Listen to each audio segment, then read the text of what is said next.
ನಮಸ್ಕಾರ ಸ್ನೇಹಿತರೆ, ನನ್ನ ಹೆಸರು ಅರುಣ. ನಾನೊಬ್ಬ ಅಮಲ್ ರೋಗಿ. ದೇವರ ದಯೆ, ಗುಂಪಿನ ಸಹಾಯ, ಹಿರಿಯ ಬಂಧುಗಳ ಅನುಭವ, ಬಲ ಭರವಸೆ ಹಾಗೂ 12 ಹೆಜ್ಜೆಗಳೇ ಈ ಕಾರ್ಯಕ್ರಮ. ಇದರಿಂದಾಗಿ ಯಾವುದೇ ಕುಡಿತದ ಮಾನಸಿಕ ಸೆಳೆತ ಇಲ್ಲ ಸ್ನೇಹಿತರೆ. ತುಂಬಾ ಚೆನ್ನಾಗಿದ್ದೀನಿ. ನಿನ್ನೆ ಕೂಡ ನಾವು ಇದನ್ನ 5ನೇ ಹೆಜ್ಜೆಯನ್ನ ಮುಗಿಸಿದ್ವಿ. ಅಲ್ಲೊಂದಿಷ್ಟು ಸಂಶಯಗಳು ಅಥವಾ ಒಂದಿಷ್ಟು ಎನ್ಕ್ವೈರಿ ಅನ್ಬೋದು, ಅಥವಾ ಒಂದಿಷ್ಟು ಕ್ವಶನ್ಗಳು ಅನ್ಬೋದು, ಅಥವಾ ಒಂದಿಷ್ಟು ಮಾಹಿತಿಗಳು ಅನ್ಬೋದು, ಇವೆಲ್ಲವೂ ಅರೈಸ್ ಆದವು. ಇನ್ನು ಸ್ವಲ್ಪ ಕೇಳಿ. ಇವತ್ತು ಕೂಡ ಇಲ್ಲಿ ಅವಕಾಶ ಇದೆ. ಎಲ್ಲದಕ್ಕೂ ಉತ್ತರ ಕೊಡ್ಲಿಕ್ಕೆ, ಅಥವಾ ಇಲ್ಲೇನು ಬುಕ್ ಅಲ್ಲಿ ಇದೆ ಅಥವಾ ಕಾರ್ಯಕ್ರಮ ಏನ್ ಹೇಳ್ತದೆ ಅದನ್ನ ನಾವು ಇಲ್ಲಿ ಹೇಳಲಿಕ್ಕೆ ನಾವು ರೆಡಿ ಇದ್ದೀವಿ. ಒಂದ್ ವೇಳೆ ಯಾರಿಗಾದ್ರೂ ಈ 5ನೇ ಹೆಜ್ಜೆ ಬಗ್ಗೆ ಇನ್ನಷ್ಟು ಏನಾದ್ರೂ ಕೇಳಬೇಕು ಅನಿಸಿದ್ರೆ, ಅಥವಾ ಮಾತನಾಡ್ಬೇಕು ಅನಿಸಿದ್ರೆ, ಅಥವಾ ಹೆಚ್ಚಿನ ಮಾಹಿತಿಯನ್ನ ಕೊಡುವಂತವ್ರು ಇದ್ರೆ ದಯವಿಟ್ಟು ಕಂಟಿನ್ಯೂ ಮಾಡಿ. ಯಾಕಂದ್ರೆ ಈಗ ನಾವು ಒಮ್ಮಲಿಗೆ ಈಗ 5ನೇ ಹೆಜ್ಜೆ ಮುಗಿಸಿ 6ನೇ ಹೆಜ್ಜೆಗೆ ಹೊರಡ್ತಾ ಇದ್ದೀವಿ. ಸೊ ಹೋಗುವುದಕ್ಕಿಂತ ಮೊದಲಿಗೆ 5ನೇ ಹೆಜ್ಜೆಯನ್ನ ಕ್ಲಿಯರ್ ಕಟ್ ಆಗಿ ಅದನ್ನೆಲ್ಲವನ್ನ ಕ್ಲಿಯರ್ ಮಾಡ್ಕೊಂಡು ತಲೆಯಲ್ಲಿರುವಂತ ಸಂಶಯಗಳನ್ನ ಹೊರಗಿಟ್ಟು ಮುಂದೆ ಹೋದ್ರೆ ನಮಗೆ ಬಹಳ ಅನುಕೂಲ ಆಗ್ತದ. ಹಂಗಾಗಿ ನಿನ್ನೆ ಸಮಯ ಸ್ವಲ್ಪ ಕಡಿಮೆ ಇತ್ತು, ಇವತ್ತು ಕೂಡ ಸಮಯ ಇದೆ. ಮೊದಲಿಗೆ ಬೇಕಾದ್ರೆ ಅದೆಲ್ಲವನ್ನ ಡಿಸ್ಕಸ್ ಮಾಡೋಣ, ಚರ್ಚೆ ಮಾಡೋಣ, ವಿಮರ್ಶೆ ಮಾಡೋಣ. ನಮಗೇನು ಗುರ್ತಾಗಿದೆ ಅದನ್ನ ನಾವು ಹೇಳಲಿಕ್ಕೆ ಪ್ರಯತ್ನ ಮಾಡ್ತೀವಿ. ನನಗೂ ಗುರ್ತಾಗಲಿಲ್ಲ ಅಂದ್ರೆ ನಮ್ಮ ಹಿರಿಯ ಬಂಧುಗಳಿದ್ದಾರೆ, ಅವ್ರು ಅದನ್ನ ಎಕ್ಸ್ಪ್ಲೇನ್ ಮಾಡ್ತಾರೆ.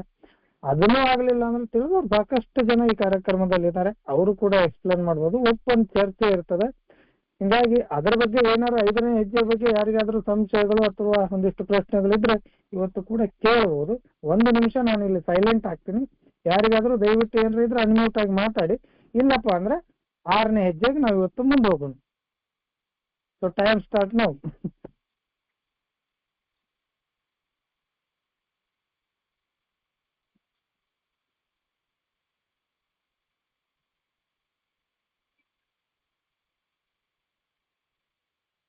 ಓಕೆ ಅರುಣ್ ರೀ, ನಾನು ಮಾರ್ಕ್, ನಾನೊಬ್ಬ ಮಧ್ಯರೋಗಿ. ನೀವು ಹೇಳಿದ ಪ್ರಕಾರ ನಿನ್ನೆಯ ಕೆಲವು ವಿಚಾರಗಳು ಒಂದು ಒಳ್ಳೆ ಇಂಟ್ರೆಸ್ಟಿಂಗ್ ಇದರಲ್ಲಿ ಬಂತು. ಕೆಲವು ವಿಚಾರಗಳು ಕೆಲವು ಸದಸ್ಯರು ಬಹಳ ಒಂದು ಮುತುವರ್ಜಿಯಿಂದ ಕೇಳಿದರು. ನೀವು ಕೆಲವು ವಿಚಾರಗಳು ತಿಳಿಸಿದ್ದೀರಿ. ಹಾಗೆ ನನ್ನ ಒಂದು ಅನುಭವ ಕೂಡ ನಿನ್ನೆ ನಾನು ಸ್ಪಷ್ಟಪಡಿಸಿದ್ದೇನೆ 5ನೇ ಹೆಜ್ಜೆ ಬಗ್ಗೆ. ನೀವು ಹೇಳಿದ ಪ್ರಕಾರ ನಾವು ಏನ್ ಹೇಳ್ತೇವೆ, ಆ 5ನೇ ಹೆಜ್ಜೆ ಮಾಡಿದವರಿಗೆ ಅದರ ಒಂದು ರುಚಿ, ಅದರದೊಂದು ಅನುಭವ, ಅದರದೊಂದು ಪ್ರತಿಫಲ ಖಂಡಿತ ಇದೆ ಎಂದು ನಾನು ಭಾವಿಸ್ತೇನೆ. ಆದರೆ ಹೊಸಬರಿಗೆ ಸ್ವಲ್ಪ ತಲ್ಲಣಗೊಳ್ಳುವುದು ಒಂದು ಸ್ವಾಭಾವಿಕ ಕ್ರಿಯೆ. ಸ್ವಲ್ಪ ಇನ್ನೊಬ್ಬರ ಹತ್ರ ಹೇಳುವುದಂದ್ರೆ ಯಾರಿಗೂ ಸ್ವಲ್ಪ ಒಂದು ಏನ್ ಹೇಳ್ತಾರೆ ಮುಜುಗರ, ಒಂದು ಅವ್ಯಕ್ತ ಭಯ, ಅಥವಾ ಒಂದು ಭಯ, ಅಥವಾ ಒಂದು ಏನ್ ಹೇಳ್ತಾರೆ ಹೇಗೆ ತನ್ನ ಬಗ್ಗೆ ಒಂದು ತಪ್ಪು ಅಭಿಪ್ರಾಯ ಬರಬಹುದು. ಇಂಥದ್ದೆಲ್ಲ ವಿಚಾರಗಳು ಬರುವುದು ಸಹಜ. ಇದರ ಬಗ್ಗೆ ನಾವು ಖಂಡಿತವಾಗಿ ಕೆಲವು ಸಲ ಇಲ್ಲಿ ಆನ್ಲೈನ್ ಅಲ್ಲಿ ಕೇಳಲಿಕ್ಕೆ ಆಗದೇ ಇರ್ಬೋದು. ಯಾಕಂದ್ರೆ ಅಲ್ಲಿ ಕೂಡ ಸ್ವಲ್ಪ ಮುಜುಗರ ಇದ್ದೇ ಇರ್ತದೆ. ಅಥವಾ ನಾನು ಕೇಳಿದರೆ ಬಹುಶಃ ಇಷ್ಟು ಜನರ ಮುಂದೆ, ಯಾಕಂದ್ರೆ ನಿನ್ನೆ 70 ಮಂದಿಯವರೆಗೆ ಇದ್ದಿದ್ರು, ಅಷ್ಟು ಮಂದಿಯ ಮುಂದೆ ತಾನು ಇದಕ್ಕೆ ರೀತಿ ಕೇಳಿದ್ರಿಂದ ಎಲ್ಲಿಯೋ ನಾನು ಇಷ್ಟು ಮಂದಿಯ ಮುಂದೆ ನಾನು ಸ್ವಲ್ಪ ಏನು ನನಗೇನು ಅರ್ಥ ಆಗಲಿಲ್ಲ ಅಂತ ಹೇಳಿ ಇತರರೇ ಭಾಸವಾಗಬಹುದು, ಇತರರಿಗಿಂತ ಅನ್ನಿಸೋದು ಸಹಜ. ಆದ್ರೆ ಏನಿರಲಿ, ಕೆಲವರಿಗೆ ಯಾರಿಗಾದ್ರೂ ಏನಾದ್ರೂ ಕೇಳಲಿಕ್ಕಿದ್ರೆ ವೈಯಕ್ತಿಕವಾಗಿ ನೀವು ಕೇಳ್ಬೋದು. 5ನೇ ಮೆಟ್ಟಲು ಮಾಡಿದವ್ರ ಹತ್ರ ಕೇಳ್ಬೋದು. ಯಾಕಂದ್ರೆ ನಿನ್ನೆ ಒಂದು ಮಾತು ಅಲ್ಲಿ ಬಂತು, ಅನುಭವ ಇದ್ದವರು.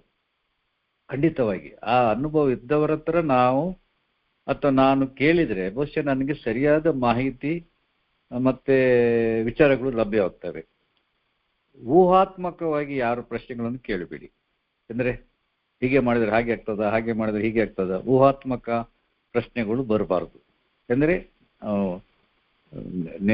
ನೇರವಾಗಿ ನಿಜವಾಗಿ ನನಗೆ ಸಂಶಯ ಇದೆಯಾ, ನಿಜವಾಗಿ ನನಗೆ ಅದರಲ್ಲಿ ಏನಾದರೂ ತೊಂದರೆಗಳು ನಿಜವಾಗಿ ಅಂದ್ರೆ ನಾನು ಕೆಲವು ಸಲ ಆರಂಭದಲ್ಲಿ ನಾನು ಕೂಡ ಊಹಾತ್ಮಕವಾಗಿ ಪ್ರಶ್ನೆಗಳನ್ನು ಕೇಳ್ತಿದ್ದೆ. ಆವಾಗ ನನಗೆ ನನ್ನ ಸ್ಪಾನ್ಸರ್ ಹೇಳಿದರು, ನೋಡು ಮಾರ್ಕ್, ಏನಿರಲಿ ನೀನು ಊಹೆಗಳನ್ನು ಮಾಡಿ ಊಹಾತ್ಮಕವಾಗಿ ನೀನು ಪ್ರಶ್ನೆಗಳನ್ನು ಕೇಳಬೇಡ.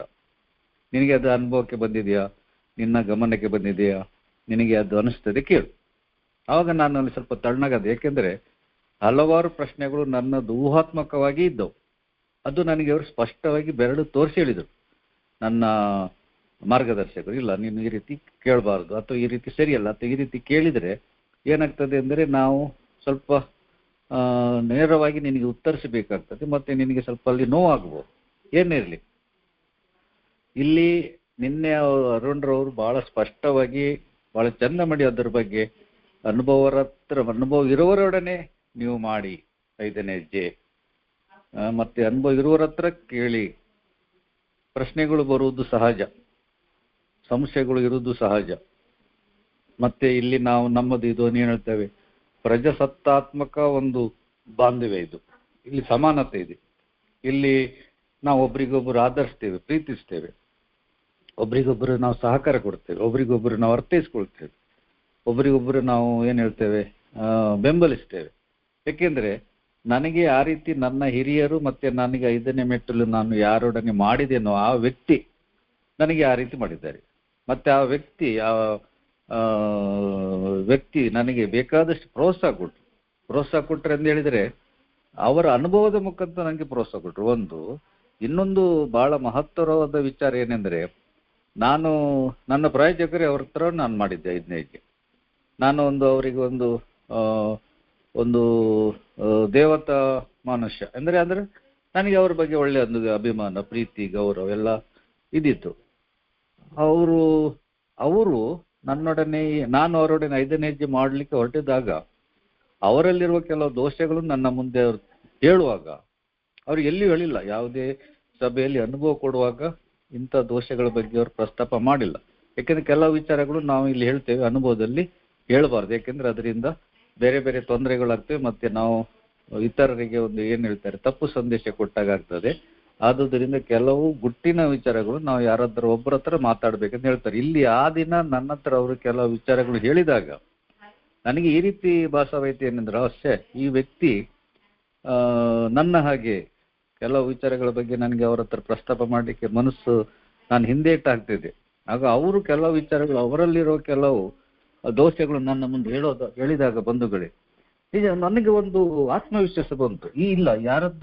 ಈ ವ್ಯಕ್ತಿ ಹತ್ರ ಖಂಡಿತ ಹೇಳ್ಬೋದು, ಈ ವ್ಯಕ್ತಿ ಹತ್ರ ಖಂಡಿತ ನಾನು ಮಾತನಾಡ್ಬೋದು, ಈ ವ್ಯಕ್ತಿ ಖಂಡಿತ ನನ್ನನ್ನು ಏನು ಹೇಳ್ತಾರೆ ಅರ್ಥೈಸಿಕೊಳ್ತಾರೆ. ಯಾಕಂದ್ರೆ ಕೆಲವು ವಿಚಾರ ಅಷ್ಟು ಗುಟ್ಟಿನ ವಿಚಾರಗಳು ಅವರು ನನ್ನ ಹತ್ರ ಹೇಳುವ ಅವಶ್ಯಕತೆ ಇರಲಿಲ್ಲ, ಹೇಳಿದರು ನನ್ನ ಉಪಕಾರಕ್ಕೆ. ನೋಡಿ, ಅಲ್ಲಿ ಒಂದು ಅನುಭವ, ಅದು ನನಗೊಂದು ದೊಡ್ಡ ಒಂದು ಬದಲಾವಣೆ. ಕೆಲವು ಗುಟ್ಟಿನ ವಿಚಾರಗಳು ಇಲ್ಲಿ ಹೇಳ್ತಾರೆ, ನನ್ನೊಟ್ಟಿಗೆ, ನನ್ನ ಸಾವಿನೊಟ್ಟಿಗೆ ಅದು ಅಂತ್ಯ ಕಾಣಬೇಕು, ಅಥವಾ ಇಲ್ಲಿ ಸ್ಮಶಾನದಲ್ಲಿ ಹೋಗಬೇಕೆಂದು ನಾನು ಭಾವಿಸಿದ ವ್ಯಕ್ತಿ ಅವರ ಹತ್ರ ಕೆಲವು ವಿಚಾರಗಳು ಹೇಳಿದಾಗ ನನಗೆ ಧೈರ್ಯ ಬಂತು. ಸೊ ನನ್ನ ಅನುಭವ ಇಷ್ಟು ಹೇಳಲಿಕ್ಕೆ ಬಯಸ್ತೇನೆ. ಹಲವಾರು ಮಂದಿಗೆ, ಈಗ ಅರುಣ್ರು ಹೇಳಿದಾಗೆ ಹಲವಾರು ಮಂದಿಗೆ ಇದರ ಅನುಭವ ಇದೆ, ನನಗಾಗಿದೆ. ಆತ್ಮೀಯತೆ ಬರ್ತದೆ, ಹೇಳಲಿಕ್ಕೆ ಧೈರ್ಯ ಬರ್ತದೆ, ಅವರು ಪ್ರೋತ್ಸಾಹ ಕೊಡ್ತಾರೆ, ನನಗೆ ಅವರ ಅನುಭವದ ಮುಖ ತಿಳಿಸ್ತಾರೆ. ಆದುದರಿಂದ ಎಲ್ಲಿಯೂ ಕೂಡ ಬೈ ಮಿಸ್ಟೇಕ್ ನಾನು ನನ್ನ ಎಲ್ಲ ವಿಚಾರ ಇನ್ನೊರುವರಲ್ಲಿ ಹೇಳಲಿಕ್ಕೆ ಆತಂಕ ಪಡೋ ಅವಶ್ಯಕತೆ ಇಲ್ಲ, ಭಯದ ಅಗತ್ಯ ಇಲ್ಲ. ಅದಕ್ಕೆ ತಪ್ಪು ಗ್ರಹಿಕೆಗಳು ಬೇಕಾದಷ್ಟಿವೆ. ಹಲವು ಸಲ, ಎಷ್ಟು ಸಲ ನಾವು ಹೇಳಿದ್ರು ಸೇಮ್ ಪ್ರಶ್ನೆ ಉದ್ಭವ ಆಗ್ತದೆ. ಯಾಕೆಂದ್ರೆ ಹೊಸಬರು ಬರ್ತಾ ಇರ್ತಾರೆ, ಯಾಕೆಂದ್ರೆ ಇದೊಂದು ರೀತಿ ಹರಿಯುವ ನೀರು, ಬಾಂಧವ್ಯ ಹರಿಯುವ ನೀರು. ಆದುದರಿಂದ ಆ ಹರಿಯುವಿಕೆಯಲ್ಲಿ ಇರುವುದರಿಂದ ಪ್ರಶ್ನೆಗಳು ಬರುವುದು ಸಹಜ. ಇಷ್ಟು ಹೇಳಲಿಕ್ಕೆ ಬಯಸ್ತೇನೆ, ಧೈರ್ಯದಿಂದ ಇರಿ. ಖಂಡಿತವಾಗಿ ಆತ್ಮದಿಂದ, ಅಂದ್ರೆ ನಾನು ಒಳ್ಳೆ ಮನಸ್ಸಿನಿಂದ ಇನ್ನೋರವರಲ್ಲಿ ಹೇಳಿದಾಗ ನಾನು ಖಾಲಿ ಆಗ್ತೇನೆ, ನನ್ನ ಭಾರ ಕಡಿಮೆ ಆಗ್ತದೆ, ನಾನು ಮುಂದೆ ಸ್ವಚ್ಛನಾಗ್ಲಿಕ್ಕೆ ಸುಲಭ ಆಗ್ತದೆ. ಭಯ ಪಡುವ ಅಗತ್ಯವೇ ಇಲ್ಲ. ದೇವರು ಖಂಡಿತ ಕಾಪಾಡ್ತಾರೆ. ಇಲ್ಲಿ ದೇವರ ರಕ್ಷಣೆ ಇಲ್ಲಿ ಇದೆ. ಈ ಹೆಜ್ಜೆ ಮಾಡುವವರಿಗೆ ದೇವರ ರಕ್ಷಣೆ ಖಂಡಿತ ಇದೆ. ಇಷ್ಟೇಳಿ ಮುಗಿಸ್ತೇನೆ. ಧನ್ಯವಾದ. Thank you Arun. Thank you so much sir. I think ಎಲ್ಲ ಪ್ರಶ್ನೆಗಳಿಗೂ ಅಥವಾ ಎಲ್ಲ ಸಂಶಯಗಳಿಗೆ ಉತ್ತರ ಸಿಕ್ತು. ಸರ್ ಹೇಳ್ತಾ ಇದ್ರು ಏನಂತಂದ್ರೆ, ಈ ಸ್ಪಾನ್ಸರು ಅಥವಾ ಮಾರ್ಗದರ್ಶಕರು ನಾವು ಯಾರ ಹತ್ರ ಹೋಗ್ತೀವಿ, ನಮ್ಮ ಕಥೆಗಳನ್ನ ಎಲ್ಲಿ ಹೇಳಕ್ ಹೋಗ್ತೀವಿ ಅಥವಾ ನಮ್ಮ ವಿಚಾರಗಳನ್ನ ಎಲ್ಲಿ ತಿಳಿಸ್ಲಾಕ್ ಹೋಗ್ತೀವಿ, ನಾನು ಹೋಗಿದ್ದು ಸ್ಪಾನ್ಸಿಯಾಗಿ ನನ್ನ ವಿಚಾರಗಳನ್ನ ಅವ್ರ ಹತ್ರ ತಿಳಿಸ್ಬೇಕಂತ ಹೋಗಿರ್ತೀನಿ. ಬಟ್ ಅಲ್ಲಿ ಏನಾಗ್ತದ, ಅವರ ಮನಸ್ಸಿನಲ್ಲಿ ಇದ್ದಂಥ ವಿಷಯಗಳನ್ನ ನಮ್ಮ ಮುಂದೆ ಹೇಳ್ತಾರ. ಇಲ್ಲಿ ಏನಾಗ್ತದ ಅಂದ್ರೆ sponsor become sponsee in front of new member. ಒಬ್ಬ ಮಾರ್ಗದರ್ಶಕ ಇನ್ನೊಬ್ಬನ ಮುಂದೆ ಹೊಸದಾಗಿ ತಾನು ಅವನ ಮುಂದೆ ಶೇರಿಂಗ್ ಮಾಡ್ಕೊಳಕತ್ತೀನೇನೋ ಅಥವಾ ತಾನು ತನ್ನ ವಿಷಯಗಳನ್ನು ಹೊಸಬನೊಂದಿಗೆ ಹಂಚಿಕೊಳ್ತಾ ಇದ್ದೀನಿ ಅನ್ನುವಂಥದ್ದು ಆಗ್ತದೆ.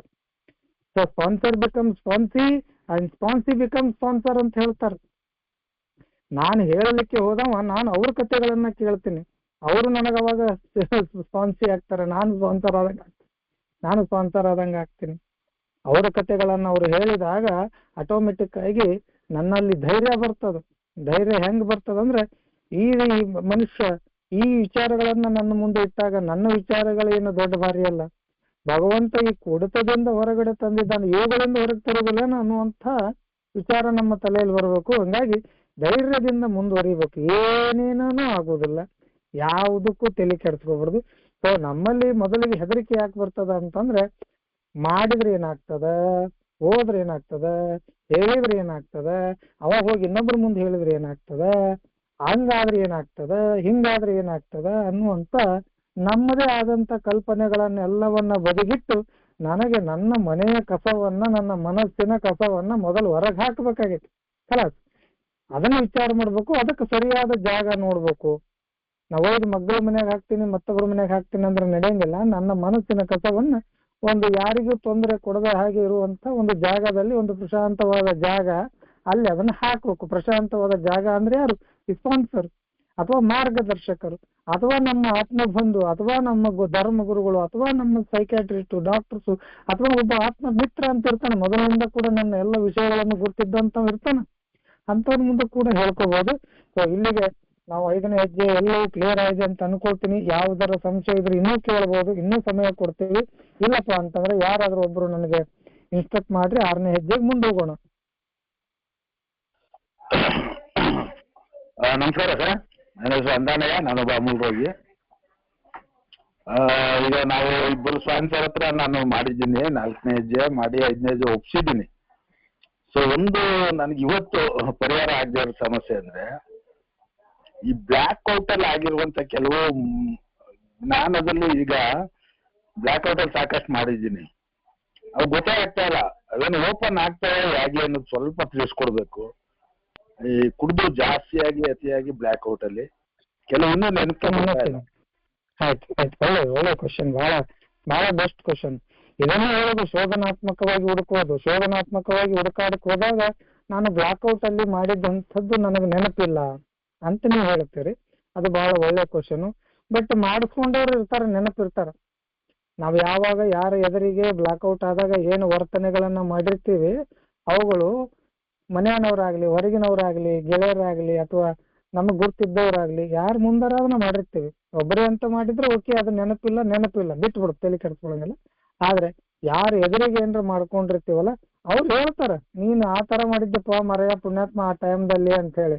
ಅವಾಗ ಇನ್ನೊಂದ್ ಸ್ವಲ್ಪ ಮುತುವರ್ಜಿ ವಹಿಸಿ ಏನ್ ಮಾಡಿದೆ ಅವತ್ತು, ನನ್ನಿಂದ ನನಗೆ ಗುರ್ತಾಗ್ಲಿಲ್ಲ ಅನ್ನುವಂಥದ್ದನ್ನ ಕೇಳಿದಾಗ ಸ್ಪಷ್ಟವಾಗಿ ಹೇಳ್ತಾರ ಅವ್ರು, ಸ್ಪಷ್ಟವಾಗಿ ಹೇಳ್ತಾರೆ. ನಾನು ಕೂಡ ಒಮ್ಮೆ ಹಂಗೆ, ನಾನು ಬೆಡ್ರೂಮ್ ಅಲ್ಲೇನೆ ನಾನು ಯೂರಿನ್ ಪಾಸ್ ಮಾಡ್ತಾ ಇದ್ದೆ.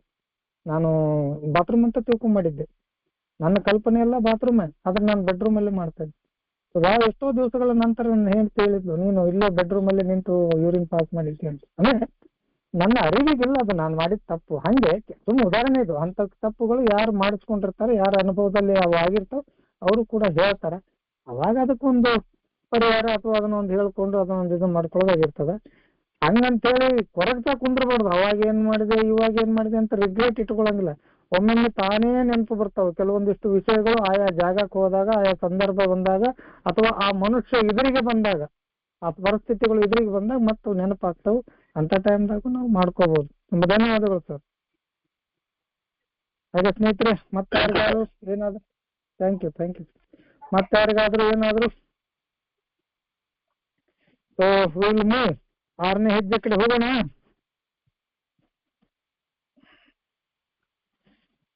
ಓಕೆ, ಯಾವ ರೆಸ್ಪಾನ್ಸ್ ಬರಲಿಲ್ಲ ಅಂದ್ರೆ ನಾವು ಮುಂದೆ ಹೋಗೋಣ ಅಂತ ಅರ್ಥ. 6ನೇ ಹೆಜ್ಜೆ, ನಮ್ಮ ನಡತೆಯಲ್ಲಿರುವ ಎಲ್ಲಾ ವ್ಯಕ್ತಿತ್ವ ದೋಷಗಳನ್ನ ಭಗವಂತನು ನಿವಾರಿಸುವಂತೆ ಸಂಪೂರ್ಣ ಸಿದ್ಧರಾದೆವು. Were entirely ready to have a God, remove all these defects of our character.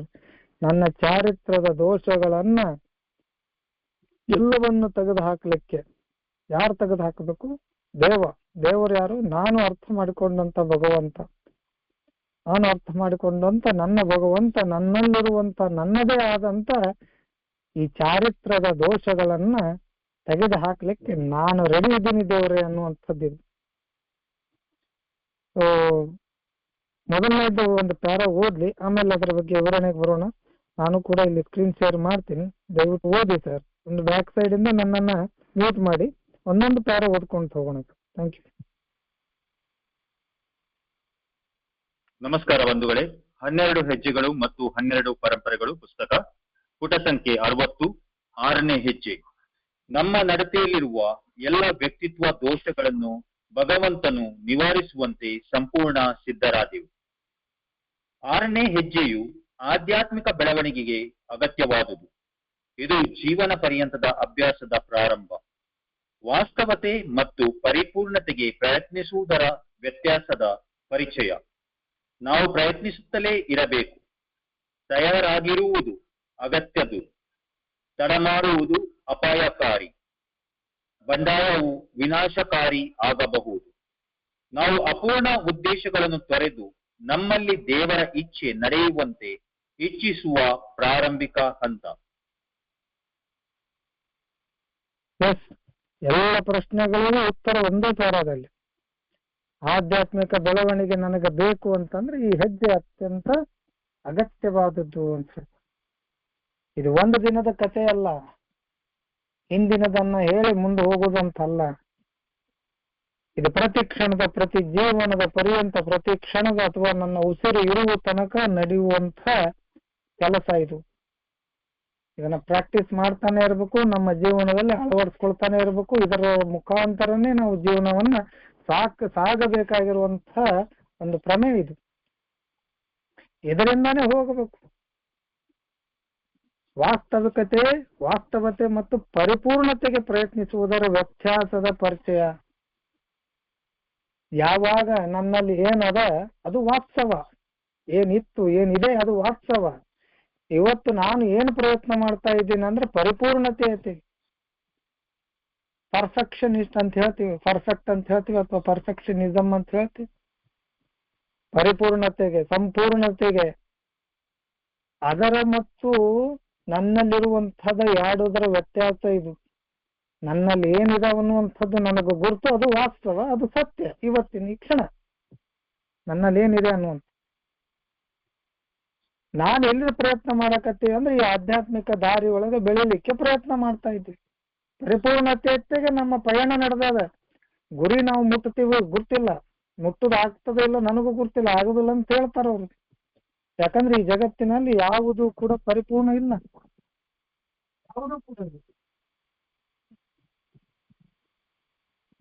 ಯಾವುದು ಕೂಡ ಪರಿಪೂರ್ಣವಲ್ಲ. ಹಂಗಾಗಿ ಅವ್ರು ಹೇಳ್ತಾರೆ ನನ್ನಲ್ಲಿರೋದು ಏನು ಹಾಗೂ ನಾನು ಯಾವ ಕಡೆಗೆ ಹೊರಟಿದ್ದೀನಿ ಅದರ ಎದುರ ಅವೆರಡರ ಮಧ್ಯದಲ್ಲಿರುವಂತಹ ವ್ಯತ್ಯಾಸ. ಇದೊಂದು ಯತ್ನ, ಇದೊಂದು ಪ್ರಯತ್ನ. ಇದು ಸಾಗಬೇಕು, ಇದು ಎಲ್ಲಿ ತನಕ ಜೀವನ ಇರುವ ತನಕ ಸಾಗಬೇಕಾದ ಒಂದು ಕೆಲಸ, ಇದು ಪ್ರಯತ್ನ. ಇದು ಪ್ರತಿದಿನ ಪ್ರತಿ ಕ್ಷಣ ಇವುಗಳನ್ನ ನಾವು ಮಾಡ್ತಾನೆ ಇರಬೇಕು ಅಂತ ಹೇಳ್ತಾರ. ನಾವು ಪ್ರಯತ್ನಿಸುತ್ತಲೇ ಇರಬೇಕು. ತಯಾರಾಗಿರೋದಂದ್ರೆ ಏನು? ರೆಡಿನೆಸ್. ತಯಾರಾಗಿರೋದಂದ್ರೆ ಏನು? ಯಾವುದೇ ಸ್ಥಿತಿಗೆ, ಯಾವುದೇ ಪರಿಸ್ಥಿತಿಗೆ, ಯಾವುದೇ ಸಂದರ್ಭಕ್ಕೂ ನಾನು ಸಿದ್ಧ, ನಾನು ರೆಡಿ. ಇವತ್ತು ಬದುಕಲ್ಲಿ ಏನ್ ಬೇಕಾದಾಗ್ಲಿ ಅದೆಲ್ಲದಕ್ಕೂ ರೆಡಿ. ಹೀಗೆ ತಯಾರಾಗಿರೋದು ಬಹಳ ಅತ್ಯಗತ್ಯ. ಹಿಂಗ ತಯಾರಾಗಿರೋದು ಬಹಳ ಅತ್ಯಗತ್ಯ ಅಂತ ಹೇಳ್ತಾರೆ. ಬೇಕೇ ಬೇಕು ಇದು. ನಾನೇ ತಯಾರಿರ್ಲಿಲ್ಲ ಅಂದ್ರೆ ಆಗೋದಿಲ್ಲ. ಹುಡ್ತಾ ಬಿಡ್ಲಿಕ್ಕೂ ನಾನು ತಯಾರಿ ನಡೆಸೀನಿ. ಪ್ರತಿದಿನ ಬಂದು ಈ ಕಾರ್ಯಕ್ರಮದಲ್ಲಿ ಕುಂದಿರ್ಲಿಕ್ಕೆ ಪ್ರಯತ್ನ ಮಾಡೀನಿ. ಸಮಯ ನೋಡೀನಿ, ಆಗಾಗ ಎಷ್ಟೊತ್ತಿಗಿದೆ ಅಂತ ಕಣ್ಣಾಡಿಸೀನಿ, ವಿಷಯವನ್ನ ತಿಳ್ಕೊಂಡಿನಿ. ಯಾವ ಗ್ರೂಪ್ ಅಲ್ಲಿ ಯಾವಾಗ ಯಾವ ಮೆಸೇಜ್ ಇದೆ, ಯಾವ ಮೀಟಿಂಗ್ ಸ್ಟಾರ್ಟ್ ಆಕತ್ತೆ ಅನ್ನೋದು ನೋಡೀನಿ. ಸಮಯ ಏನು, ನಾನು ಇದ್ದ ಎಲ್ಲ ಕೆಲಸಗಳನ್ನ ದೂರ ಸರಿಸಿ ಈ ಸಮಯದಲ್ಲಿ ಈ ಟೈಮ್ಗೆ ನಾನು ಇಲ್ಲಿ ಕೂಡಬೇಕು ಅನ್ನುವಂಥದ್ದು ತಯಾರಿ. ಸುಮ್ಮ ಜನರಲ್ ಉದಾಹರಣೆ ಕೊಡಕತ್ತೀನಿ ನಾನು. ತಯಾರಿ ಅಂದ್ರೆ ಹಿಂಗ ರೆಡಿನೆಸ್. ಸುಮ್ಮನೆ ಆಗೋದಿಲ್ಲ ಇದು. ಈ ಸಮಯಕ್ಕೆ ಬಂದು 7:30 ಬರ್ತಾನ, ಬಂದು ಕುಂತಾಗ ನಾವು ಕುಂದಿರ್ಬೇಕು, ಕೇಳ್ತಾನ, ನಾವು ಕೇಳ್ಬೇಕು ಅನ್ನೋದು ಸುಮ್ಮನೆ ಅಲ್ಲ. ಆಮೇಲೆ ಕೇಳಿದ್ರೆ ಆತ್ಬಿಡು, ಆಮೇಲೆ ಬರ್ತಾವ ರೆಕಾರ್ಡಿಂಗ್ ಬರ್ತಾವ ಅಂತ ಅನ್ನೋದು ಇರ್ತದಲ್ಲ. ಆದ್ರೂ ಕೂಡ ಅವೆಲ್ಲವನ್ನ ಬಿಟ್ಟು ನಾವು ಇಲ್ಲಿ ಬಂದು ಕೂಡ್ತೀವಿ ಅಂದ್ರೆ ಇದು ತಯಾರಿ ಇದು ನಮಗ ಬೇಕು ಅಂತ ಹೇಳ್ತಾರ. ನಾವು ಹೆಂಗೆ ಈ 6ನೇ ಹೆಜ್ಜೆಯನ್ನ ತಡ ಮಾಡ್ತೀವಿ, ಇದು ಅಪಾಯಕಾರಿ ಅಂತ ಹೇಳ್ತಾರ. ಇರುವ ಎಲ್ಲವೂ ನನ್ನೊಳಗ ಇರಲಿ, ಇದರ ಜೊತೆಗೇನೆ ನಾನು ಜೀವನ ಸಾಗಿಸ್ತೀನಿ ಅಂತ ಹೇಳಿ ಹೊಂಟ್ರೆ ಇದು ಅಪಾಯಕಾರಿ ಅಂತ ಹೇಳ್ತಾರೆ. ಕುಡಿತ ಒಂದೇ ದೂರ ಇರಲಿ, ಉಳಿದ ಎಲ್ಲವೂ ನನ್ನೊಳಗ ಇರಲಿ, ಅವು ನನ್ನ ಜೊತೆನೆ ಬರಲಿ ಅಂತ ಹೇಳಿ ಹೊಂಟ್ರೆ ಇದು ಅಪಾಯಕಾರಿ ಅಂತ ಹೇಳ್ತಾರೆ. ಬಂಡಾಯವು ವಿನಾಶಕಾರಿ ಆಗಬಹುದು. ಇಲ್ಲ, ನಾನು ಮಾಡುದಿಲ್ಲ, ಇವೆಲ್ಲವೂ ಬೇಡ, ನೀನು ಕುಡ್ತಾ ಒಂದೇ ತೆಗಿ, ಕುಡ್ತಾ ಒಂದೇ ಸಾಕು, ನಾನು ಅದನ್ನು ಬಿಟ್ಟರೆ ಉಳಿದಿದ್ದು ಯಾವುದನ್ನು ನೀನು ತೆಗಿಯೋ ಹಾಗಿಲ್ಲ, ನಾನು ತೆಗೆಸ್ಕೊಳಕ್ಕೂ ನಾನು ರೆಡಿ ಇಲ್ಲ ಅಂತ ಹೇಳೋದು ಅಪಾಯಕಾರಿ, ವಿನಾಶಕಾರಿ ಅಂತ ಹೇಳ್ತಾರೆ. ಇಲ್ಲಿ ನಾವು ಸಂಪೂರ್ಣವಾಗಿ ನಮ್ಮಲ್ಲಿರುವಂತ ಅಪೂರ್ಣ ಉದ್ದೇಶಗಳನ್ನ ತೊರೆಯಬೇಕು, ಬಿಡಬೇಕು. ಅಪೂರ್ಣ ಉದ್ದೇಶಗಳು. ಅಪೂರ್ಣ ಉದ್ದೇಶ ಏನು? ಕುಡಿತದಿಂದ ದೂರ ನಿಂತು ಸಾಕಪ್ಪ ಬದುಕನ್ನು ನಡೆಸ್ಕೊಂಡು ಹೋಗೋಣ ಅನ್ನುವಂಥದ್ದು ಅಪೂರ್ಣ ಉದ್ದೇಶ. ಇದು ಪೂರ್ಣ ಉದ್ದೇಶ ಅಲ್ಲ. ಕುಡ್ತಾ ಒಂದೇ ಬಿಡಾಕಿ ಇಲ್ಲಿ ಬಂದಿದ್ರೆ ಏನಾಗ್ತಿದ್ದಿಲ್ಲ, ಏನಾಗುದೇ ಇಲ್ಲ, ಬದುಕು ಮುಂದೆ ಹೋಗೋದಿಲ್ಲ ಅಂತ ಹೇಳ್ತೇನೆ ನಾನು. ಕುಡ್ತಾ ಬಿಡೋದು ಇಲ್ಲೇ ಯಾಕೆ ಬರ್ಬೇಕು, ಬೇಕಾದಲ್ಲಿ ಹೋಗ್ಬಿಡ್ಬೋದು. ಇದೊಂದೇ ಅಲ್ಲ, ಕಾರ್ಯಕ್ರಮ ಒಂದೇ ಬಿಡಿಸ್ತದಂತೇನಲ್ಲ. ನನ್ನ ಅಪೂರ್ಣ ಉದ್ದೇಶಗಳನ್ನ ಬಿಡಬೇಕು. ನನ್ನ ಪೂರ್ಣ ಉದ್ದೇಶ ಏನು? ಬದುಕನ್ನ ಮತ್ತೊಮ್ಮೆ ಕಟ್ಟಕೋಬೇಕಾಗೈತ. ನಮ್ಮನ್ನು ಹೇಳಿದೆವಲ್ಲ, ನಾವು ಇಡೀ ಮತ್ತೊಬ್ಬರ ಜೀವನದ ಮೂಲಕ ಗರ್ಜಿಸುತ್ತ ಜೀವನವನ್ನು ನಡೆಸೀವಿ. ಇಲ್ಲಿ ಮೊದಲು ಸಂಬಂಧಗಳು ಹಾಳಾಗ್ಯಾವು, ಪ್ರೀತಿ ಮುರಿದದ, ವಿಶ್ವಾಸ ಮುರಿದದ, ತೊಂದರೆಗಳನ್ನ ಕೊಟ್ಟೀವಿ, ಸಾಕಷ್ಟು ನೋವನ್ನು ಉಂಟು ಮಾಡೀವಿ, ಮತ್ತೊಬ್ಬರ ಬದುಕಿನಲ್ಲಿ ಗರ್ಜನೆಯನ್ನ ಮಾಡೀವಿ. ಸರಿಪಡಿಸಬೇಕಾದಂತಹ ಸಾಕಷ್ಟು ವಿಷಯಗಳು ನನ್ನಲ್ಲಿ ಅದಾವು. ಸರಿಪಡಿಸ್ಲಾಕಿರೋದು ಇದು ಒಂದೇ ಜೀವನ, ಇದ್ರೊಳಗನೆ ಸರಿಪಡಿಸ್ಬೇಕು ಅನ್ನುವಂತ ಒಂದು ಸ್ಪಷ್ಟ ಉದ್ದೇಶವನ್ನು ಇಟ್ಕೊಂಡು ಇಲ್ಲಿ ಬರಬೇಕು. ಅಪೂರ್ಣ ಉದ್ದೇಶ ಉಪಯೋಗ ಆಗುದಿಲ್ಲ, ಅರ್ಧ ಮೂರ್ಧ ಬೇಕಾಗಿಲ್ಲ ಅಂತ ಹೇಳ್ತಾರ ಅವರು. ಇವತ್ತು ನಮ್ಮಲ್ಲಿ ಏನು ದೇವರ ಇಚ್ಛೆ ನಡೆಯುವಂತೆ ನಾವು ಇಚ್ಛಿಸುವ ಅಥವಾ ನಾವು ಬೇಡಿಕೆ ಇಡುವ ಅಥವಾ ನಾವು ಬೇಡುವ ಆರಂಭಿಕ ಹಂತ ಇದು. ದೇವರೇ, ನಿನ್ನ ಇಚ್ಛೆ ಏನದ ನನ್ನ ಬದುಕಲ್ಲಿ, ಅದು ನಡಿಲಿಕ್ಕೆ ನಾನು ತಯಾರದೀನಿ, ಅದು ನನ್ನ ಆಸೆ ಅನ್ನುವಂಥದ್ದು ಇದು. ನಮ್ಮಲ್ಲಿ ದೇವರ ಇಚ್ಛೆ ನಡೆಯುವಂತೆ ಇಚ್ಛಿಸುವ ಆರಂಭಿಕ ಅಥವಾ ಪ್ರಾರಂಭಿಕ ಹಂತ ಇದು. ದೇವರೇ, ನಾವು ಇದನ್ನು ಇಷ್ಟು ದಿನ ನಾವು ನಡೆದುಕೊಂಡಿದ್ದು ನಮ್ಮಲ್ಲಿ ಏನದ ಅದಾಗಲಿ ಅಂತ ಹೇಳಿ, ನನ್ನ ಮನಸ್ಸಲ್ಲಿ ಏನದ ಅದು ನಡೆದು ಹೋಗಲಿ, ನಾನು ಬಯಸಿದ್ದು ಆಗಲಿ, ನಾನು ಬೇಡಿದ್ದು ಸಿಗಲಿ, ನಾನು ಮಾಡಿದ್ದು ಸಕ್ಸಸ್ ಆಗಲಿ ಅಂತ ಹೊಂಟಿದ್ದು. ಈಗ ಹೊರಡ್ತಾ ಇರೋದೇನಂದ್ರೆ, ದೇವರೇ, ನನ್ನ ವಿಷಯದಲ್ಲಿ ನಿನ್ನ ಮನಸ್ಸಿನಲ್ಲಿ ನನ್ನ ಬಗ್ಗೆ ಏನಿದೆ ಅದು ಆಗಲಿ, ನಿನ್ನ ಇಚ್ಛೆ ಏನದ ನನ್ನ ಜೀವನದಾಗ ಅದು ನಡೀಲಿ. ಯಾವ ಉದ್ದೇಶಕ್ಕಾಗಿ ನನ್ನನ್ನ ಇಲ್ಲಿ ಕಳಿಸಿದೀಯ, ಯಾವ ಕೆಲಸವನ್ನ ಮಾಡಲಿಕ್ಕೆ ನನ್ನನ್ನ ಇಲ್ಲಿ ಕೂಡಿಸಿದ್ದೀಯ, ಆ ಕೆಲಸಗಳು ನಡೀಲಿ ಅನ್ನುವಂಥ ಮಾತಿದು. ದೇವರ ಇಚ್ಛೆ ನನ್ನ ಬಗ್ಗೆ ಏನದ ಅದು ಅದು ಆಗಬೇಕು. ನಮ್ಮ ಸೃಷ್ಟಿಕರ್ತ ನಮ್ಮ ಬಗ್ಗೆ ಏನು ಆಸೆ ಇಟ್ಕೊಂಡು ನಮ್ಮನ್ನ ಅತ್ಯಂತ ಅದ್ಭುತವಾದ ಸುಂದರವಾದ ಈ ಜಗತ್ತಿಗೆ ಕರ್ಕೊಂಡು ಬಂದು ಇಲ್ಲಿ ಬಿಟ್ಟನಲ್ಲ, ಆ ಒಂದು ವಿಷಯವನ್ನ ನಾವು ಪರಿಪೂರ್ಣರನ್ನಾಗಿ ಮಾಡಿದೀವ ಅಥವಾ ಅವನು ಯಾವ ಉದ್ದೇಶ ಇಟ್ಟು ನಮ್ಮನ್ನ ಇಲ್ಲಿ ಕಳಿಸಿದ್ದ ಆ ಕೆಲಸವನ್ನ ನಾವು ಸರಿಯಾಗಿ ಮಾಡಿದ್ದೀವ, ಆ ಕಾರ್ಯವನ್ನು ಸರಿಯಾಗಿ ಮಾಡಿದ್ದೀವ, ಅಥವಾ ಅವನು ಹೇಳಿದ ಹಾಗೆ ಪಾತ್ರವನ್ನು ನಿಭಾಯಿಸಿದ್ದೀವ? ಇವೆಲ್ಲ ಇವೆಲ್ಲ ಪ್ರಶ್ನೆಗಳನ್ನು ನಾವೇ ಕೇಳ್ಕೋಬೇಕಾಗತ್ತೆ. ಅದಕ್ಕೆ ಅವ್ರು ಹೇಳ್ತಾರ, ನಮ್ಮಲ್ಲಿ ದೇವರ ಇಚ್ಛೆ ನಡೆಯುವಂತೆ ಇಚ್ಛಿಸುವ ಪ್ರಾರಂಭಿಕ ಹಂತ ಇದು ಅಂತ ಹೇಳಿ. ಮುಂದೆ ಏನಾಗ್ತದೆ ಓದಿ ಸರ್ ಪ್ಲೀಸ್. ಈ ಮೆಟ್ಟಿಲು ಗಂಡಸರನ್ನು ಹುಡುಗರಿಂದ ಬೇರ್ಪಡಿಸುತ್ತದೆ. ಹೀಗೆ ಒಮ್ಮೆ ಹೇಳಿದರು. ಏಯ ಮಿತ್ರರಾದ ಓರ್ವ ಧಾರ್ಮಿಕರು ಮುಂದುವರೆದು ಅವರು ಹೇಳಿದುದೇನೆಂದರೆ, ಯಾವಾಗ ಒಬ್ಬ ವ್ಯಕ್ತಿಯಲ್ಲಿ 6ನೇ ಹೆಜ್ಜೆಯನ್ನು ಯಾವುದೇ ಹಿಂಜರಿಕೆ ಇಲ್ಲದೆ ಪುನರಪಿ ಅಭ್ಯಸಿಸುವ ಮನಸ್ಸು, ಪ್ರಾಮಾಣಿಕತೆಯೂ ಸಾಕಷ್ಟು ಪ್ರಾಮಾಣಿಕದಲ್ಲಿದೆಯೋ ಆವಾಗ ಆತನು ಆಧ್ಯಾತ್ಮಿಕವಾಗಿ ಬಹಳ ಮುನ್ನಡೆ ಸಾಧಿಸಿರುತ್ತಾನೆ ಮತ್ತು ಆತನನ್ನು ಸೃಷ್ಟಿಕರ್ತನ ಸ್ವರೂಪದಲ್ಲಿ ಬೆಳೆಯಲು ಪ್ರಯತ್ನಿಸುವ ಗಂಡಸು ಎಂದರೆ ತಪ್ಪಾಗದು ಎಂದು. ಕರೆಕ್ಟಾಗಿ ಸ್ಟೆಪ್ ಬಂದು ಬಿಡ್ತಿಲ್ಲ, ಹುಡುಗಾಟಿಕೆ ಮುಗಿದು ಹೋಗೈತೆ ಇಲ್ಲಿಗೆ. ಈ ಶೆಟ್ಟಿಗೆ ಬಂದ ನಂತರ ಹುಡುಗಾಟಿಕೆ ಅನ್ನುವಂಥದ್ದು ಏನಿತ್ತು ಅದು ಮುಗಿದು ಹೋಗ್ತೈತಿ ಅನ್ನುವಂಥ ಮಾತನ್ನ ಹೇಳ್ತಾರ ಅವ್ರು. ಈ ಮೆಟ್ಟಲು ನಮ್ಮನ್ನ ಅಥವಾ ಗಂಡಸರನ್ನ ಹುಡುಗರಿಂದ ಬೇರ್ಪಡಿಸ್ತದೆ ಅಂತ ಹೇಳಿ ಒಬ್ಬ ಧಾರ್ಮಿಕರು ಹೇಳ್ತಾರ. ಅವ್ರು ಹೇಳಿದ್ದಲ್ಲ ಇದು. ಈಗ ಇಲ್ಲಿ ಒಪ್ಪಿರ್ತೀನಿ ನಾನು, ಈಗ ನಾನು ಒಪ್ಪಿರ್ತೀನಿ. Okay, this is the step that separate the men from boys ಅಂತ ಹೇಳ್ತಾರ. ಹಿಂಗಂತ ಹೇಳಿ ಒಬ್ಬ ಧಾರ್ಮಿಕ ಗುರುಗಳು ಹೇಳಿದ್ರು ಅಂತ ಹೇಳ್ತಾರ. ಎಷ್ಟು ಅದ್ಭುತವಾದ ಶಬ್ದ. ಹುಡುಗಾಟಿಕೆಯಿಂದ ನಮ್ಮನ್ನ ಬೇರ್ಪಡಿಸ್ತದ ಈ ಹೆಜ್ಜೆ. ಏನು ಇಷ್ಟು ದಿನದ ಹುಡುಗಾಟಿಕೆ ಇತ್ತು, ಬದುಕಿನ ಬಗ್ಗೆ ಚಲ್ಲಾಟ ಇತ್ತು, ವೈಯಕ್ತಿಕ ಬದುಕಿನಲ್ಲಿ ಆಟ ಆಡಿದ್ದೆಲ್ಲವೂ ಸರಿ ಅಂತ ಹೇಳಿ ಅನ್ಕೊಳ್ತಾ ಇದ್ವಿ, ಅದರಿಂದ ಎಲ್ಲವೊಂದ ದೂರ ಮಾಡ್ತದೆ ಇದು ಅಂತ ಹೇಳ್ತಾರ. ಮುಂದುವರೆದವ್ರು ಏನ್ ಹೇಳ್ತಾರಪ್ಪ ಅಂದ್ರ, ಯಾವ ಒಬ್ಬ ವ್ಯಕ್ತಿ 6ನೇ ಹೆಜ್ಜೆಯನ್ನ ಯಾವುದೇ ತರದ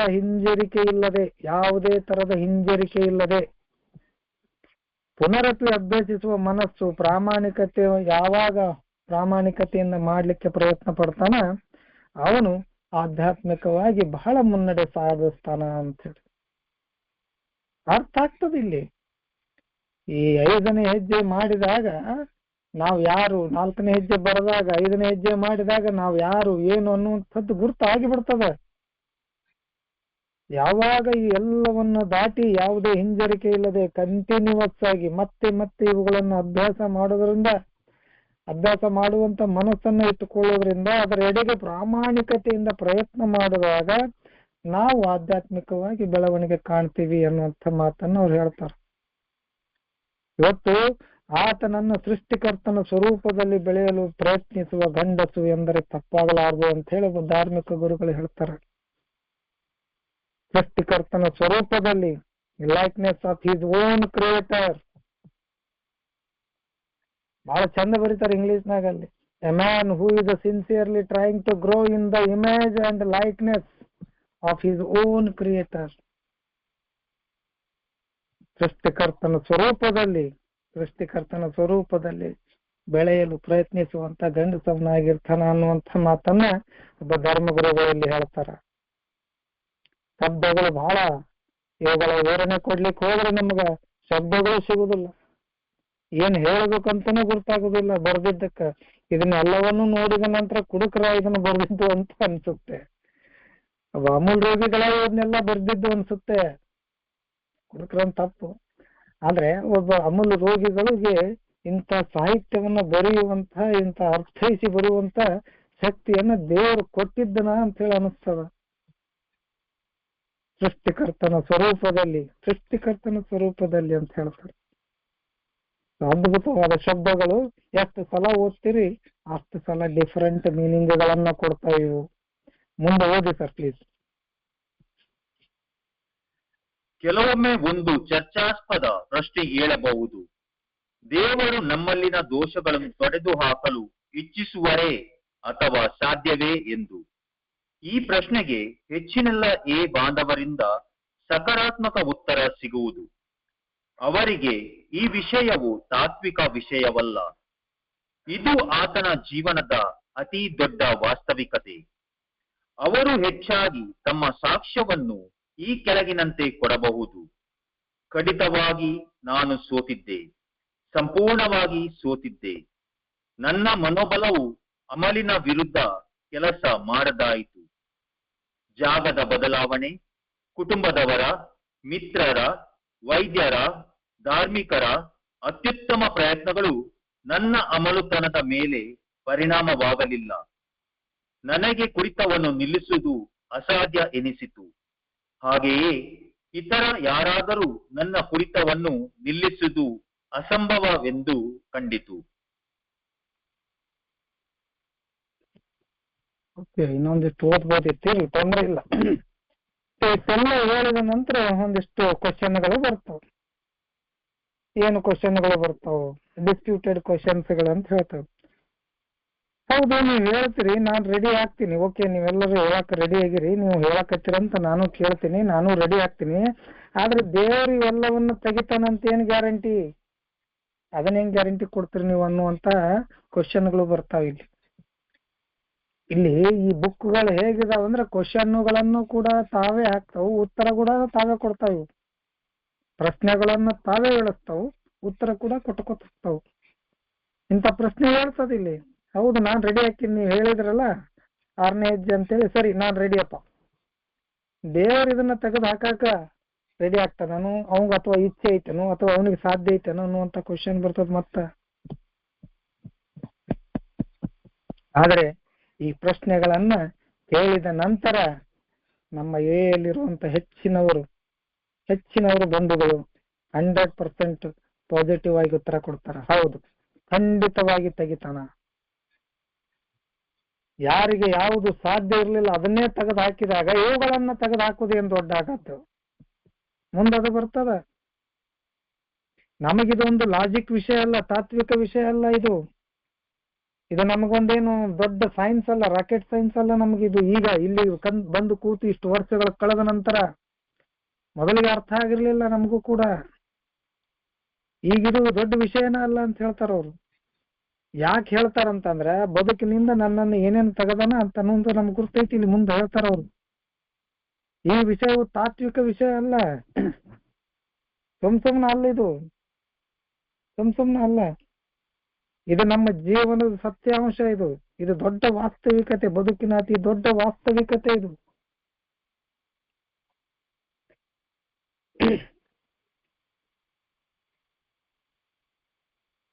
To him this proposition will be not a theory, no theory ಅಂತ ಹೇಳ್ತಾರೆ at all, no theory at all. It will be just about the largest fact in his life. ನಮ್ಮ ಬದುಕಿನ ದೊಡ್ಡ ವಾಸ್ತವಿಕತೆ ಇದು. ನಮ್ಮಲ್ಲಿ ತೆಗೆದು ಹಾಕ್ಯಾನಂತ ಇವತ್ತು ಗಟ್ಟಿಯಾಗಿ ಧೈರ್ಯದಿಂದ ಹೇಳ್ತೇವೆ. ನಮ್ಮದು ಗುಣದೋಷಗಳನ್ನ, ನಮ್ಮಲ್ಲಿರುವಂತ ವ್ಯಕ್ತಿತ್ವ ದೋಷಗಳನ್ನ, ನಮ್ಮಲ್ಲಿರುವಂತ ತೊಂದರೆಗಳನ್ನ ತೆಗೆದು ಹಾಕ್ಯಾನಂತ ಇವತ್ತು 100% ಆಗಿ ಹೇಳ್ತೀವಿ. ತೆಗೆದು ಹಾಕುದು ಅಷ್ಟ ಅಲ್ಲ, ಈ ಕ್ಷಣಕ್ಕೆ ಉದ್ಭವ ಆಗ್ತಿರ್ತಾವಲ್ಲ ಎಷ್ಟು ಯೋಚನೆಗಳು, ಆ ಯೋಚನೆಗಳನ್ನು ಕೂಡ ಬ್ರೇಕ್ ಮಾಡ್ತಾನ. ಥಾಟ್ ಪ್ರೊಸೆಸ್ ಕಂಟಿನ್ಯೂಸ್ ಆಗಿರ್ತವೆ. ಯೋಚನೆಗಳು ಬರುವುದು ಕಂಟಿನ್ಯೂಸ್ ಆಗಿ, ನಿರಂತರವಾಗಿ ಯೋಚನೆಗಳು ಬರ್ತಿರ್ತಾವ ಮನಸ್ಸಿನಲ್ಲಿ. ಯಾವುದು ಕೂಡ ಸುಮ್ಮನೆ ನಿಲ್ಲುವುದಿಲ್ಲ. ಯೋಚನೆಗಳು ಯಾವಾಗ ನಿಲ್ತಾವಂದ್ರೆ ನಾವು ಸತ್ತು ಮಲಗಿದಾಗ ನಿಲ್ತಾವ. ಅಲ್ಲಿ ಮಠ ಯೋಚನೆಗಳು ಬರ್ತಿರ್ತಾವ. ಅಂತ ಯೋಚನೆಗಳಲ್ಲಿ ಯಾವುದು ಕೆಟ್ಟ ಯೋಚನೆ ಅಂತ ಅನ್ಕೋತೀವಿ ಅದನ್ನು ಕೂಡ ಬ್ರೇಕ್ ಮಾಡಿಬಿಡ್ತಾನೆ ಈಗ.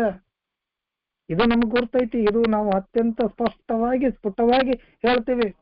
ಇವತ್ತು ಯಾರ ಬಗ್ಗೆ ಆದ್ರೂ ಮಾತನಾಡಬೇಕಾದ್ರೂ ವಿಚಾರ ಮಾಡ್ತೀವಿ, ಯಾರ ಬಗ್ಗೆ ಗಾಸಿಪ್ ಮಾಡ್ಬೇಕಾದ್ರೂ ವಿಚಾರ ಮಾಡ್ತೀವಿ, ಸುಳ್ಳು ಹೇಳ್ಬೇಕಂದ್ರೆ ನಿಲ್ಲಿಸ್ತೀವಿ, ಕೆಟ್ಟ ಕೆಲಸ ಮಾಡ್ಬೇಕಂದ್ರೆ ನಿಲ್ಲಿಸ್ತೀವಿ.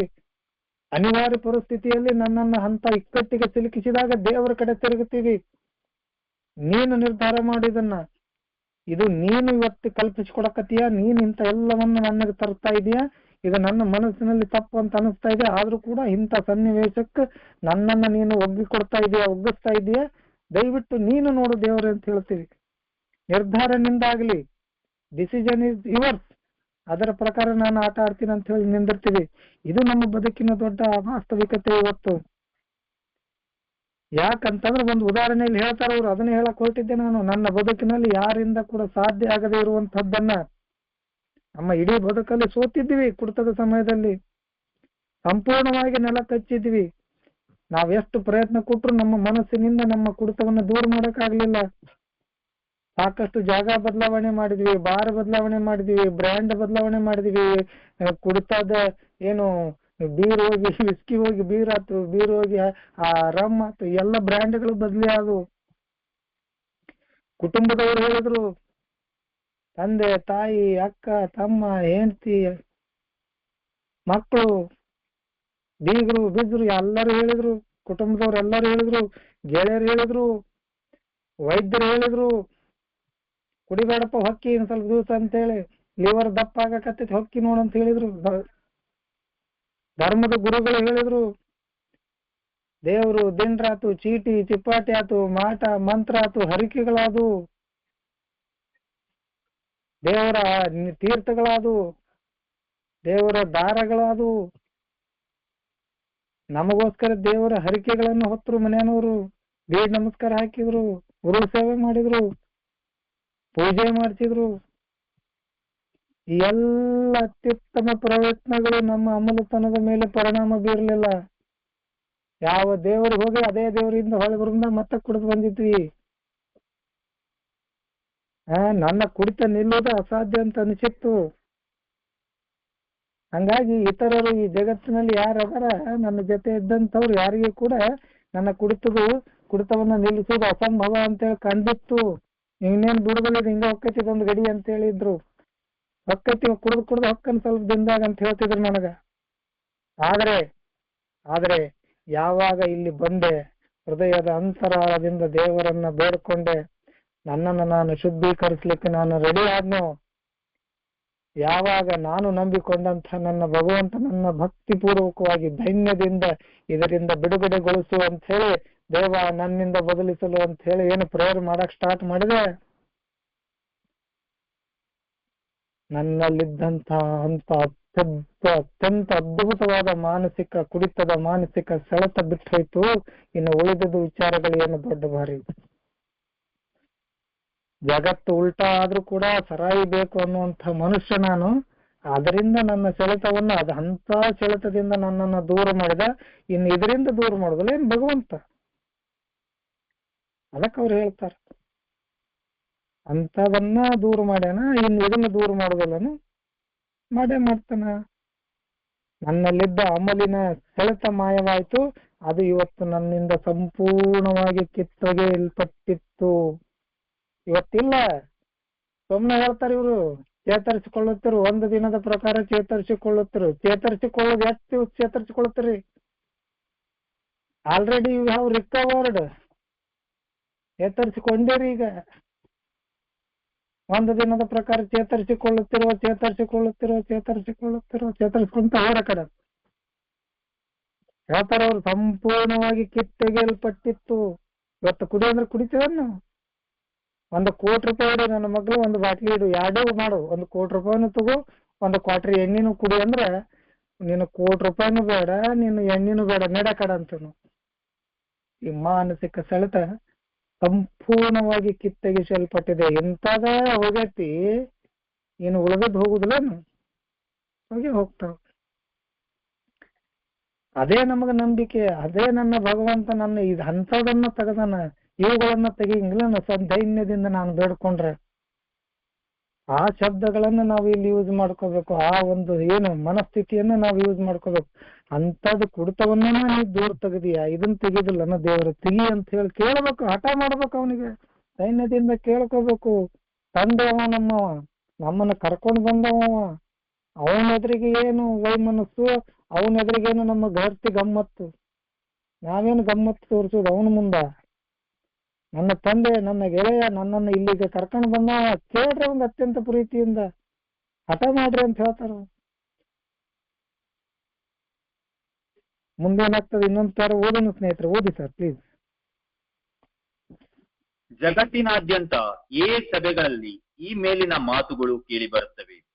ಅಮಲಿನ ವಿನಾಶಕಾರಿ ಮತ್ತು ಯಾವುದಕ್ಕೂ ಜಗ್ಗದ ಹಿಡಿತದಿಂದ ಪ್ರತಿಯೋರ್ವ ಸಮಚಿತ್ತದ ಬಂಧುವು ಬಿಡುಗಡೆ ಪಡೆದಿರುವುದು ನೋಡಸಿಗುತ್ತದೆ.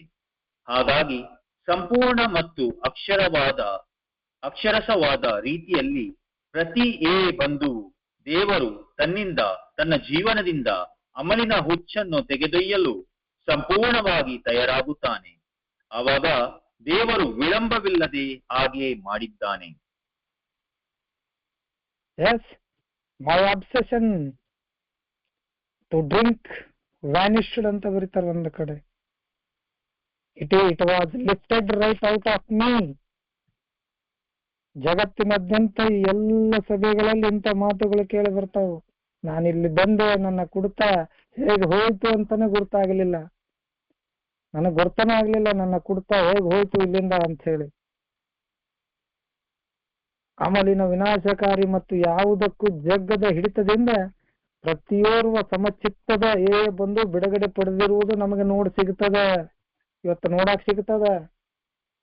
ಇಲ್ಲನೇ ಇಲ್ಲ, ರಗಡ್ ಜನ ಆಗ್ತದೆ. 30 ವರ್ಷ, 35 ವರ್ಷ, 20 ವರ್ಷ, 15 ವರ್ಷ ಖಂಡಿತವಾಗಿ ಬಿಡುಗಡೆ ಸಿಗ್ತದ. ಇಲ್ಲಿ ಹೇಳ್ತಾರವ್ರು, ಅಮಲಿನ ವಿನಾಶಕಾರಿ ಮತ್ತು ಯಾವುದಕ್ಕೂ ಜಗ್ಗದ ಆ ಗಟ್ಟಿಯಾದ ಕಪಿ ಮುಷ್ಟಿಯಿಂದ ಏನು ನಮ್ಮನ್ನ ಕುಡಿತ ಹಿಡ್ಕೊಂಡಿತ್ತು ಅಂಥದ್ದು ನಮ್ಮಲ್ಲಿ ಇರುವಂತ ಎಲ್ಲ ಬಂಧುಗೂ ಗುರ್ತಾಗ್ತದೆ. ಪ್ರತಿಯೋರ್ವ ಸಮಚಿತ್ತದ ಬಂದು ಬಿಡುಗಡೆ ಪಡೆದಿರುವುದು ನಮಗೆ ನೋಡಿ ಸಿಗ್ತದ. ಇವತ್ತೆಲ್ಲರೂ ನಮ್ಮನ್ನು ನೋಡ್ತಾರೆ, ಸುಮ್ಮನೆ ಹುಚ್ಚಿಡ್ದಿಲ್ಲ ಇಲ್ಲಿ ಬಂದು ಕುಂದ್ರಾಕ ಹೊಸಬರಿಗೆ. ನಮಗೂ ಕೂಡ ಏನು ಹುಚ್ಚಿಡ್ದಿರ್ಲಿಲ್ಲ ಇಲ್ಲಿ ಬಂದು ಕುಂದಿರ್ಲಿಕ್ಕೆ. ಅವ್ರು ಹೇಳಿದ್ರು, ನಾನು ಇಷ್ಟು ವರ್ಷ ಆಯ್ತು, ನಾನು ಆರಾಮಾಗಿದ್ದೀನಿ, ನಾನು ಬಿಟ್ಟಿನಿ ಅಂತಂದಾಗ ನಮಗೊಂದು ಸಾಕ್ಷ್ಯ ಇತ್ತು, ಅಲ್ಲಿ ಜೀವಂತ ಪುರಾವೆ ಇತ್ತು, ಜೀವಂತ ನಿದರ್ಶನ ಇತ್ತು. ಅವರನ್ನ ನೋಡಿದ್ವಿ, ಅವರ ಮಾತುಗಳನ್ನ ಆಲಿಸಿದ್ವಿ, ಅವರ ಬದುಕನ್ನ ಕೇಳಿದ್ವಿ. ಅವ್ರಿಗಾಗೈತಂದ್ರೆ ನಮ್ಗೆ ಯಾಕೆ ಆಗುದಿಲ್ಲ ಅನ್ನುವಂತ ಒಂದು ನಂಬಿಕೆಯನ್ನ ಇಟ್ಕೊಂಡು ಇಲ್ಲಿ ಬಂದು ಕೂಟ್ವಿ. ಇವತ್ತು ನಾವು ಕೂಡ ಬಿಡುಗಡೆ ಹೊಂದೀವಿ. That's all. ಇಷ್ಟ ಸಿಂಪಲ್, ಬಹಳ ಸರಳ ಕಾರ್ಯಕ್ರಮ ಇದು. ಹಂಗಾಗಿ ಸಂಪೂರ್ಣ ಮತ್ತು ಅಕ್ಷರಶಃ ರೀತಿಯಲ್ಲಿ ಪ್ರತಿಯೋರ್ವ ಬಂಧುವು ದೇವರು ತನ್ನಿಂದ ತನ್ನ ಜೀವನದಿಂದ ಅಮಲಿನ ಹುಚ್ಚನ್ನು ತೆಗೆದೊಯ್ಯಲು ಸಂಪೂರ್ಣವಾಗಿ ತಯಾರಾಗ್ತಾನ. ದೇವ್ರು ತಯಾರಾಗ್ತಾನೆ ಇಲ್ಲಿ. ನಾನ್ ಬಿಡಕ್ ರೆಡಿ ಆದ್ರೆ ಅವ ತೆಗೆದುಕೊಳ್ಳಕ್ ರೆಡಿ ಆಗ್ತಾನೆ. ನಾನೇ ಬಿಡಕ್ ರೆಡಿ ಇಲ್ಲ ಅಂದ್ರೆ ಅವನ್ ತೆಗೆದು ಹೋಗ್ತಾನ. ಹಿಂಗಾಗಿ ದೇವರು ವಿಳಂಬವಿಲ್ಲದೆ ಅವತ್ತು ನಮ್ಮ ಈ ಅಬ್ಸೆಷನ್ ಇಂದ ಹೊರಗಡೆ ಎಳೆದಿದ್ದಾನೆ.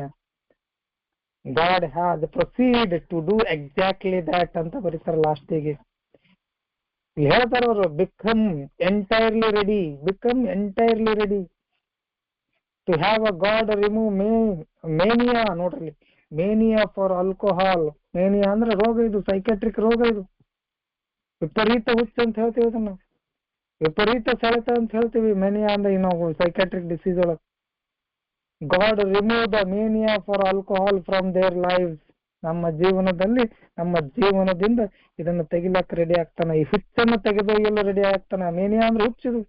ಹುಚ್ಚಿನ ಒಂದು ಪ್ರಕಾರ ಸ್ಕೀಜೋಫ್ರೆನಿಯಾ, ಮೇನಿಯಾ ಅಂತೆಲ್ಲ ಬರ್ತಾವ್, ಅಮ್ನೇಸಿಯಾ ಅಂತ ಬರ್ತಾವ್, ಸೈಕೋಸಿಸ್ ಅಂತ ಬರ್ತಾವ್, ಸಾಕಷ್ಟು ಬರ್ತಾವ ಹೆಸರುಗಳು ಹೇಳುದು. ಈ ಹುಚ್ಚನ್ನು ತೆಗೆದು, ಈ ಆಲ್ಕೋಹಾಲಿನ ಈ ಸರಾಯಿಯ ಹುಚ್ಚನ್ನು ತೆಗೆದು ಹಾಕಾಕ ದೇವರು ರೆಡಿ ಆಗ್ತಾನ.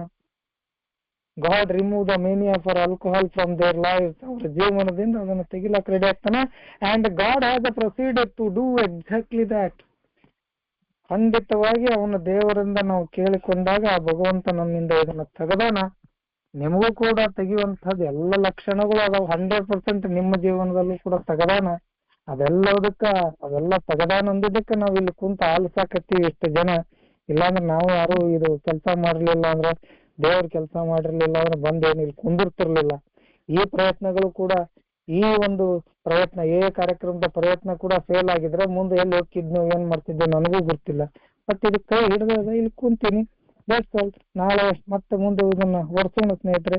ಇಷ್ಟೊತ್ತು ನನ್ನ ಜೊತೆ ಓದಿದಂತ ನನ್ನ ಪ್ರಶಾಂತ ಸ್ನೇಹಿತರಿಗೆ ಧನ್ಯವಾದಗಳು. ಹಾಗೂ ಆಲಿಸಿದಂತ ಎಲ್ಲರಿಗೂ ಕೂಡ ಇಲ್ಲಿ ಮತ್ತೊಮ್ಮೆ ನಾನು ಧನ್ಯವಾದಗಳನ್ನು ಸಲ್ಲಿಸ್ತೀನಿ. ಒಂದು 5 ನಿಮಿಷ ಸಮಯ ಇದೆ. ಯಾರಿಗಾದ್ರೂ ಏನಾದ್ರೂ ದಯವಿಟ್ಟು ಇನ್ಕ್ಲೂಡ್ ಮಾಡ್ಬೋದಿದ್ರೆ ದಯವಿಟ್ಟು ಮಾಡಿ. ಅವಕಾಶ ನೀಡಿದ್ದಕ್ಕಾಗಿ ಚೇರ್ಪರ್ಸನ್ಗೂ ಹಾಗೂ ಗುಂಪಿಗೂ ಧನ್ಯವಾದಗಳು sir. Thank you very much.